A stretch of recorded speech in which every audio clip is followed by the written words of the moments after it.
Scam వ్యవహారానికి సంబంధించి కీలక ట్విస్ట్లే చోటు చేసుకుంటున్నాయి. కొన్ని కొత్త అంశాలు వెలుగులోకి వస్తున్నాయి. వాస్తవానికి ఇవన్నీ నిరాధారమైన ఆరోపణలా లేదంటే వాస్తవాలా అనేది అయితే తేలాల్సి ఉంది. కానీ నిజంగా స్కామ్ ఈ రేంజ్లో జరిగిందా అన్నట్టుగా అయితే ఉంది. అవన్నీ చూస్తూ ఉంటాయి. జగన్మోహన్ రెడ్డి గారి హయాంలో లిక్కర్కు సంబంధించి ప్రధానంగా బ్రాండ్ల విషయంలో, ఎందుకంటే అప్పుడు బ్రాండ్లన్నీ మారిపోయినాయి అని అందరికీ తెలుసు.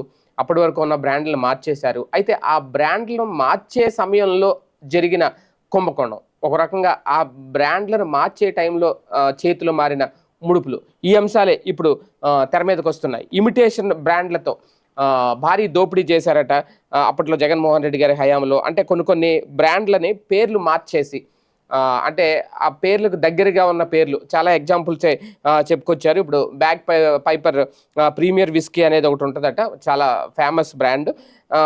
సేమ్ అలాంటిదే గోల్డ్ రిజర్వ్ విస్కీ